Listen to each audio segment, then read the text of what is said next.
Hello there, and welcome back to War Thunder, to the first iteration of the new dev server 2.52. And I know that all the big fuss is about infantry or some sort coming into War Thunder, but have you seen external hedgehogs? Yes, that's great.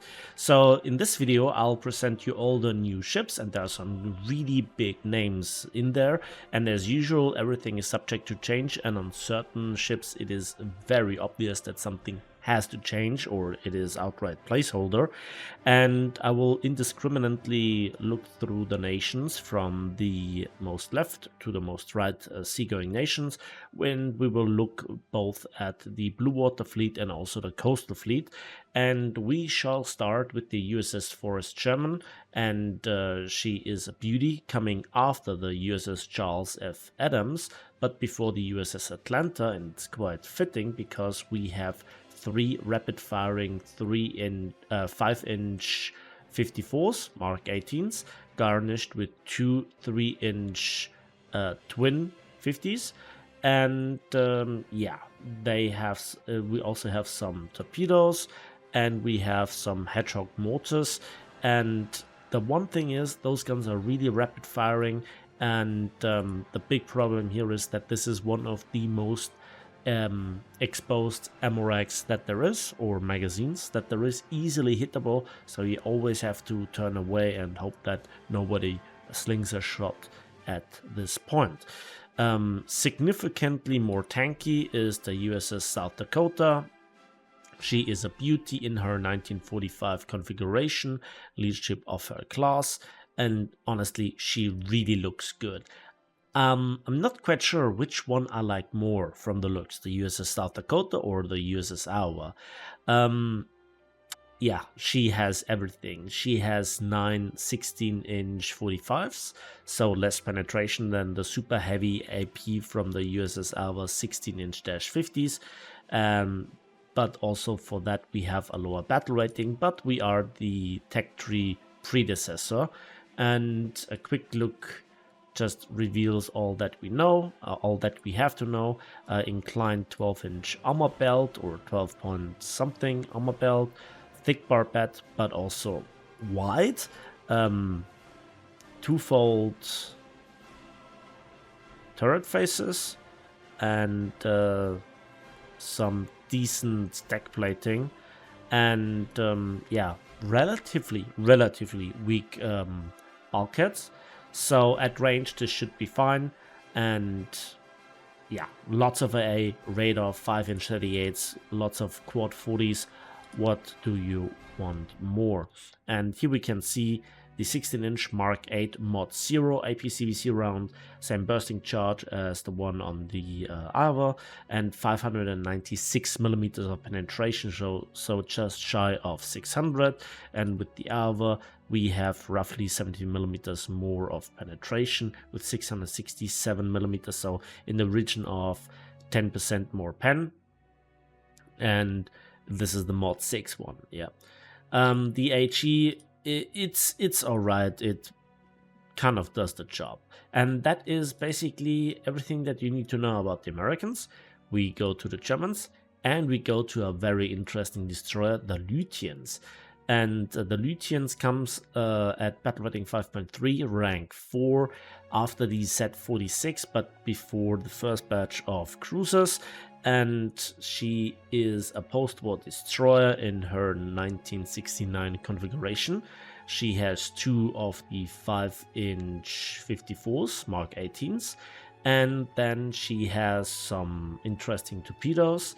Then there is like this rocket rack that is still not active, like on many more ships and boats.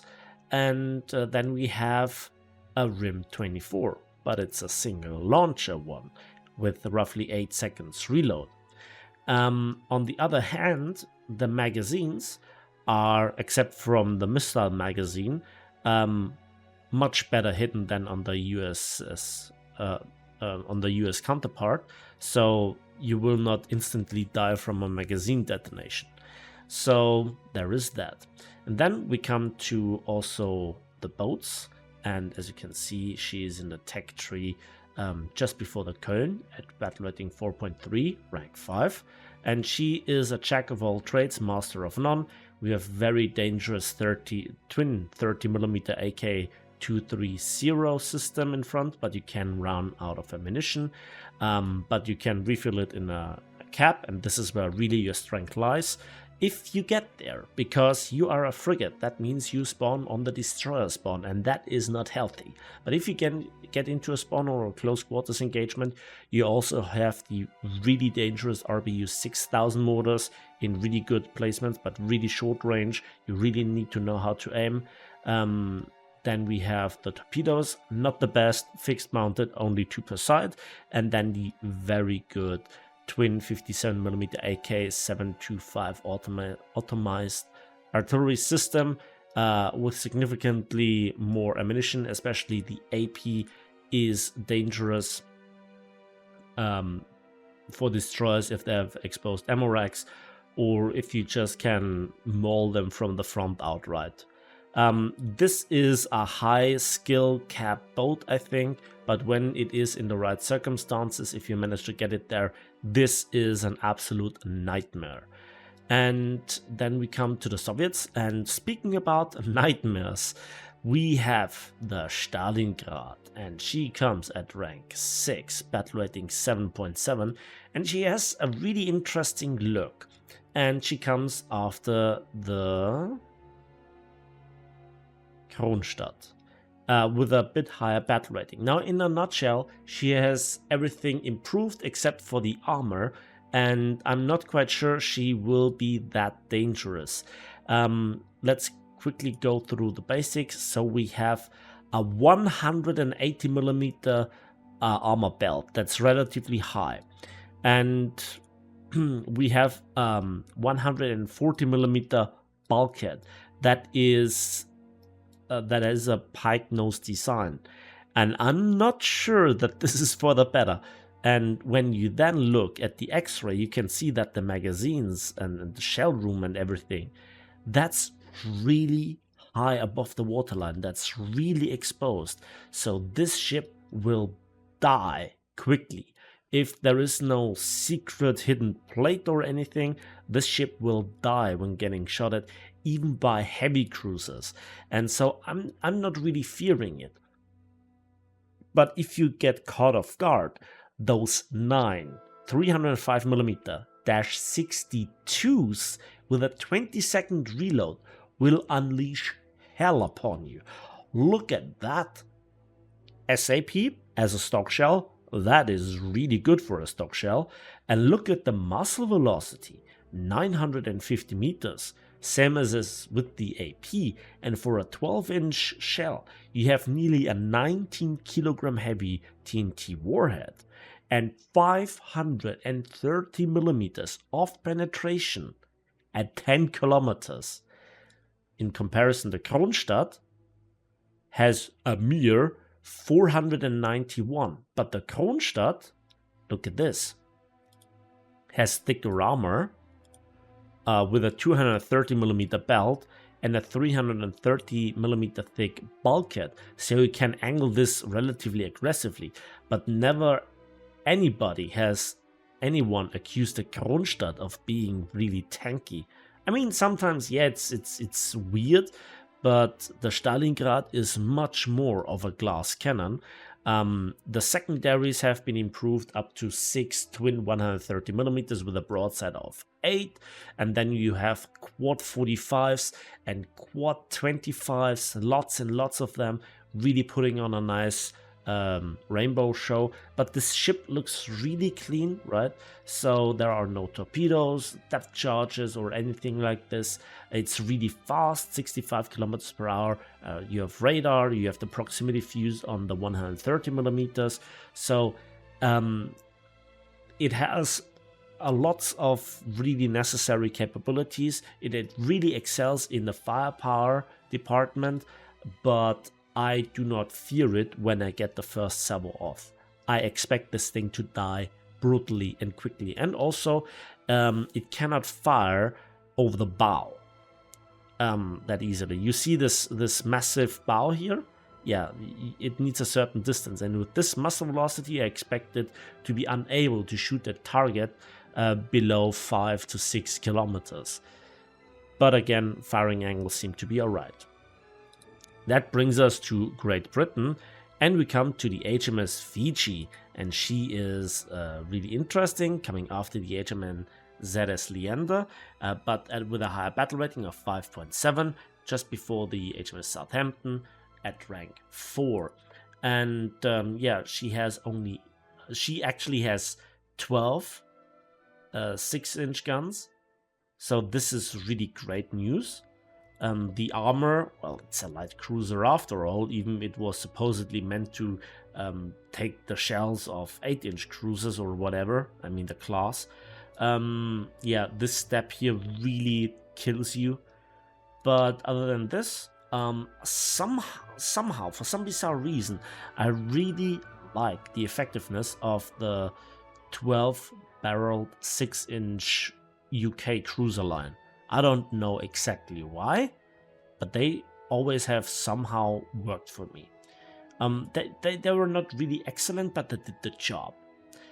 And yeah, she is absolutely fine.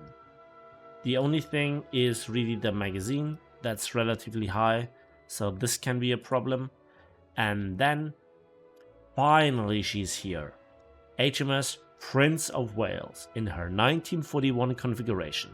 And look at this beauty, look at this very, very unique main battery arrangement in the front. A really interesting story behind this. And we have some of the best heavy AA calibers and overall gun systems in the game, in my opinion. And those are per side 8 5.25 inch -50s with really great proximity views. You also have radar. There is nothing wrong. But here we can see that the armor is actually a placeholder. Can't imagine a bulkhead of a Prince of Wales having only 30 millimeters, and it's also not external armor. That's like how it's displayed. So we will see how Gaijin will implement it. But we also can see that the magazines are really below the waterline, and so maybe she's really survivable in this aspect. Now when it comes to torpedoes, I expect it to have an anti-torpedo defense protection system, and here you are very far away from torpedoes, like on the B turret, but on the A turret it can get really close to a torpedo detonation. Maybe that's a vulnerable like on the Scharnhorst class. And then we talk about the main battery for this not so fast ship, only 42.7 kilometers per hour. And those are, well, on the one hand, we have a battle rating of 7.7, and in the tech tree, as you can see, she comes after the HMS Rodney. So she has a lower battle rating as the HMS Vanguard, which was commissioned after her, over 5 years later, granted, but the HMS Vanguard has the 15-inch guns, the 15-inch 42 BL Mark 1s from World War I, but with supercharged shells, and she has a higher battle rating. So HMS Prince of Wales, and this is a little bit of a bummer, the HE shell could be better. The 13.5-inch guns from World War I guns have more than twice the TNT amount, so not good. And then the 356mm Mark 1B has not the heaviest bursting charge with a mere 17 kilograms and only 450mm of penetration. And that is disappointing. And I'll tell you why. Therefore, the battle rating of 7.7 is not too unfair. First, HMS Hood has, with modernized shells, a penetration of 475, so 25mm more at 10 kilometers. HMS Rodney, with her 16-inch 45s and lightweight shells, has a significantly bigger bursting charge with nearly 21 kilograms and roughly 57mm more of penetration at 10 kilometers with over 500. So that's more than 10% of better penetration. And HMS Vanguard with the supercharged 15 inches has 532 millimeters. So I also tested this in the test drive. The accuracy is not good. The accuracy is not good. Maybe she is quite the opposite of the new Soviet battlecruiser, in terms that she's absolutely the opposite of a glass cannon. But we will see how she pans out. Really looking forward to playing her. Finally, there is the last of the, for me personally, big names in the game. I can now die in peace. Then we come to Japan, and they have the IJN Oyodo, a light cruiser at rank 4 and battle rating 5.3. And would you look at this, we have the triple 6.1 inch guns in the front, and then we have interesting AA in the form of the excellent 100 millimeters, but only 4 per side. And then the rear, nothing. So in the tech tree, you can see that she comes after the IJN Agano, and before the IJN Suya, which has 15 instead of 6 of the 6.1 inch or 155 millimeter guns. And so I'm, the reload is too long. If a light cruiser lacks DPM overall and has this really weak armor, 60 millimeters and here 75 millimeters.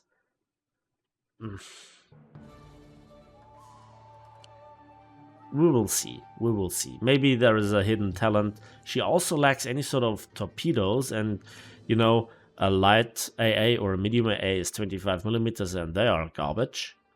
So there is that, sadly. Then we come to Italy, and they have the wonderfully named Cassiopeia. And that is a ship that in the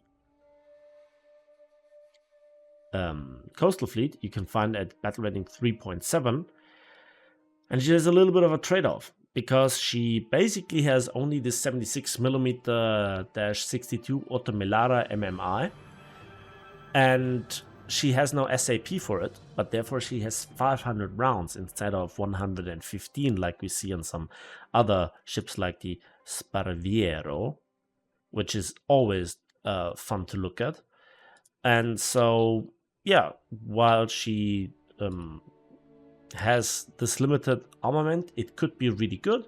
I think you have radar, and you then have the best shell is also the 76mm OM2 HEVT round. So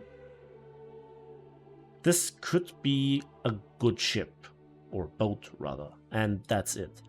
I'm not sure about the Armando Diaz, sorry, because Gaijin has not updated the new ship badge since the last patch, so I'm not quite sure about the Armando Diaz. Let's have a quick look at her, just for completion's sake, if I have overlooked her. Rank 3, battle rating 5.0, light cruiser, 1938 configuration. We have 8 152 53s. Overall, looks solid. Armor, no. Let's talk about something else. Magazines. Easy to kill, but seems to have a bit of everything.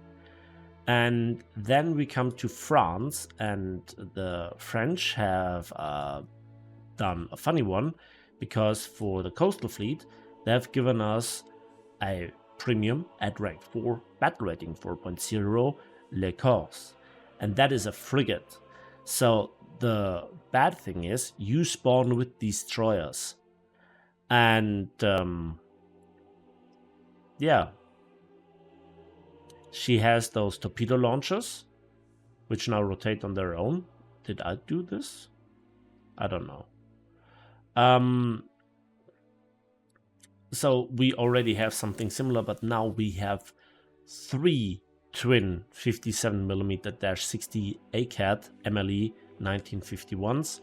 And we also have here this really funny rocket launcher, the 357mm M50 Bofors with 107 kilograms of TNT equivalent bursting charge. That is mighty. They're really difficult to use, very limited in their usability, but when they hit, oh boy, doesn't that hurt. And obviously you have 12 torpedo launchers, good firing angles, and 1 reload each. The problem is that, well, there are multiple problems. First of all, the torpedoes are okay-ish, but not really great. They're limited, they're slow, and for the 57, you basically have only an HE shell, which versus armored targets has its fair share of problems. And then the next best thing are the 20s, which forget about it as at this battle rating. While it is a nice addition to the French tech tree and is a good premium addition in addition to the VLT2, the pricing will be not okay. The pricing will be awful, and nope, absolutely not recommendable at this point in time. When you spawn with destroyers and you have 57mm as main artillery and not the torpedo range, you know, I mean, you can do a lot of damage in the PT boat area, but to get there, I don't think you get there. You know, there are destroyers running around with roughly 80 kilometers per hour, and you crawl there around with 52 kilometers per hour at best. No. And I kind of think it shows that this patch, the infantry is the highlight, because with boats, aside from King George V and the South Dakota, honestly, nope. Not really a lot to show in this patch. And I hope you still found this video helpful and maybe a little bit entertaining. If so, why not give it a like if you did? Subscribe if you want to see more. For you, it's just a couple of clicks. For me, it means the world. And let me know in the comment section what you think about this upcoming update. Have you expected any of the ships? Do you think the patch will get worse?